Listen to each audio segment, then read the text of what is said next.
So hey, welcome back for another faith group session. I was just checking my mail. You know what? I'll just deal with this stuff later. But speaking of mail, our theme in our next of our series of Let the Reader Understand has to do with mail.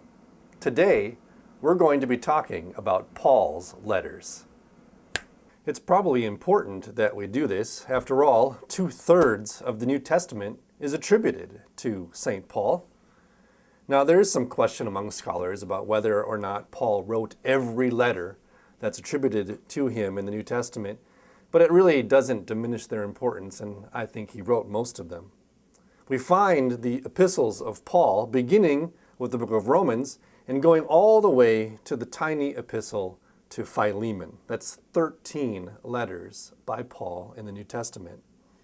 Now, these epistles, which is just another fancy way of saying letters, are just that. It is written correspondence between Paul and either the churches that he was in relationship with or specific individuals that he was mentoring. Now, of course, the trouble is, and one of the things that gives us trouble when trying to make sense of Paul, is that we only have one side of this two-way communication. Imagine only having the second letter of a mail correspondence, or being able to only read one side of a text conversation. There would be a lot that you can glean from what you had, but you'd have to make some educated guesses, and you might never actually know the clear picture. For instance, let's say 10 years from now, you read this one-sided text from my son, Luke, that he sent me. Here's what he said. "Do you have cash? Our bread is moldy, and I tried to make a quesadilla, and the cheese was expired. NVM, lid gave me some." Well, what's he saying there? Judging from that interaction, you could guess a couple things. First, Luke is hungry. Second, his options are low. Third, in the end, he seems to find a solution. But then there's some questions that I have. For instance, is Luke in trouble? Is he starving to death? Luke wants a quesadilla, so is he Hispanic maybe? What is the relationship between Luke and lid? What does NVM mean? Is that a code of some kind? And who is he asking in the first place? Researchers might then be able to go back and look for clues beyond the text. Maybe they find a family photo and they put Luke and Lydia together. Maybe they find out what his age is and realize that teenage boys are just always hungry. Or by studying other texts from this day, they discover that NVM is just short for never mind, and so on. Well, so it is with Paul's letters. In some cases, we have to guess at what he is responding to. So we do contextual research to see what is happening at the time that the letter was written, and we compare what he says in one letter with what he says in another. A great example of this can be found in his letters to the Corinthians. In our Bibles, we find 1st and 2nd Corinthians. In reality, well, there's a good chance that these two letters are actually the second, third, or maybe even fourth letters Paul wrote to the church in Corinth. We just don't have the letters in between, or, in fact, the responses from the Corinthians themselves. For instance, in 1 Corinthians chapter 5, verse 9, Paul writes, "I wrote to you in my letter not to associate with sexually immoral persons." So is he referring here to a previous letter that he wrote, which we do not have? Then in verse 11 he continues, "But now I am writing to you not to associate with anyone who bears the name of brother or sister who is sexually immoral or greedy, or is an idolater, reviler, drunkard, or robber." So that refers to the contents of his first letter, or his current letter, which we refer to as 1 Corinthians. Then in chapter 7, Paul starts to respond to some questions that the Corinthians have. He says, "Now concerning the matters about which you wrote, it is well for a man not to touch a woman." And then after that, Paul proceeds to give his take on the matter. You'll notice in a lot of the Bibles, he puts quotes around there's quotation marks around the quote that he has from their letter. And over the next couple chapters, Paul will begin sections by saying, now concerning the betrothed, he says in 7:25. Now concerning food idols, he says in 8 verse 1. Now concerning spiritual gifts, he says in 12 verse 1, and so on. Again, we can glean much of the issue by how Paul responds. I mean, it gives clues to what the situation was like in Corinth. And historians have a pretty good idea that Corinth was a harbor town and thus struggled with sexual immorality and other religions. So we get a pretty good idea of what Paul is dealing with and why he responds the way he does and what's going on there. And then, of course, there's the question of the cultural contexts. In the same way that I text my kids, each kid, in a different way, because they're, after all, in different situations, so Paul writes different things in response to different situations that the various churches or individuals face. And so we can interpret when we interpret certain verses, we do so paying attention to what we can understand about the situation that he's responding to. It's helpful to see how he addresses similar topics in other letters and how the topics are then addressed in the rest of the Bible. For example, women in ministry. Paul's teachings are often used in churches that restrict the roles of women and that they can play in church. And if you isolate some key verses from Paul, well, you can make a good case for this.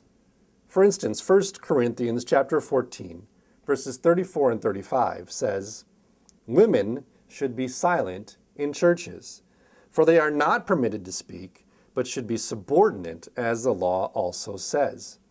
If there is anything they desire to know, let them ask their husbands at home, for it is shameful for a woman to speak in church."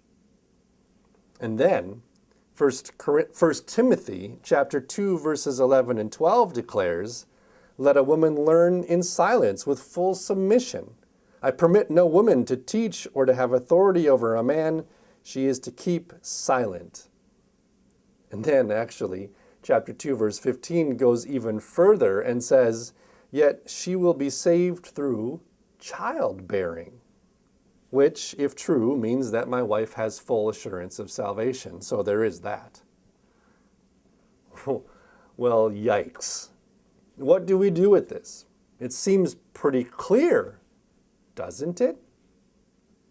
And yet, there are other parts of Paul's writings that shed a different light on women in ministry. Earlier in 1 Corinthians, in chapter 11, Paul gives some very specific instructions about how men and women were to engage in prayer and prophecy in worship. Well, it's hard to pray and prophesy if you can't speak in worship. So clearly, women were allowed to speak in worship, at least from 1 Corinthians 11's perspective. And throughout Paul's letters, he mentions 12 women that were in positions of leadership, from Chloe in 1 Corinthians to Apphia and Philemon to Nympha in Colossians, who were leaders of home churches, to others like Priscilla and my favorite, Lydia. And of course, there's the witness of the rest of Scripture. The Old Testament features many women in leadership, like the judge Deborah. Jesus seemed to treat women with respect and dignity, much more so than his contemporaries. And the book of Acts mentions several women as leaders in the early church. So then the question becomes, what do we do with these earlier two texts? Well, as I already mentioned, the supposedly clear message of 1 Corinthians 14 is muddled and even contradicted just a few chapters earlier in chapter 11. In 1 Corinthians 2, it's hard to know what's going on here. But first, we clearly know that women aren't saved by having kids. They're justified by faith, just like the guys. And if we're discounting then some of the argument, well, it's hard to come to solid conclusions based solely on the rest. And so we typically deduce that in both of these texts, Paul is replying to a specific situation, and we aren't completely privy to that whole context. We don't have a clear understanding. That is the tricky part about trying to interpret somebody's mail. Well, there's one thing that is crystal clear, though. What makes Paul's letters so formative and central to the Christian understanding of the faith is the apostles' understanding and unwavering focus on the cross. You see, the death and resurrection of Jesus Christ dominates Paul's writings and form the central pivot of all of Paul's theology. For I am not ashamed of the gospel, he declares. It is the power of God for salvation to everyone who has faith, to the Jew first and also to the Greek, he says in Romans 1:17. Paul's clinging devotion to the cross comes from his understanding of the human condition, that all have sinned and fall short of the glory of God, he declares in Romans 3:23.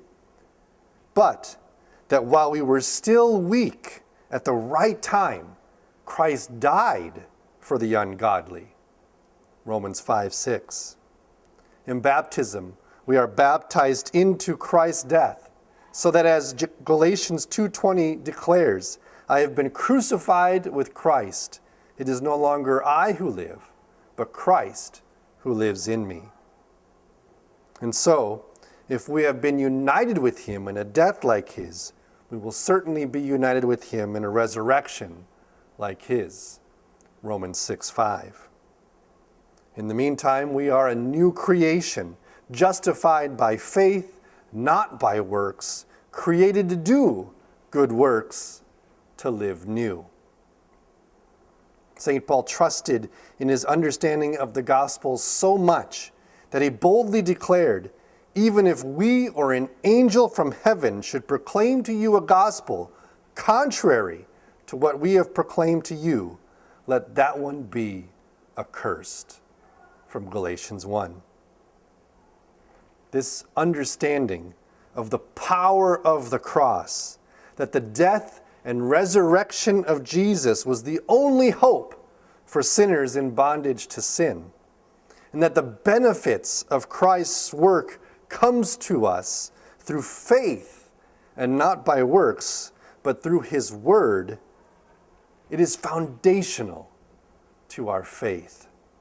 It's this truth that Martin Luther clung to and recovered as he formed his Reformation theology, and it's what distinguishes our Christian theology from every other world religion.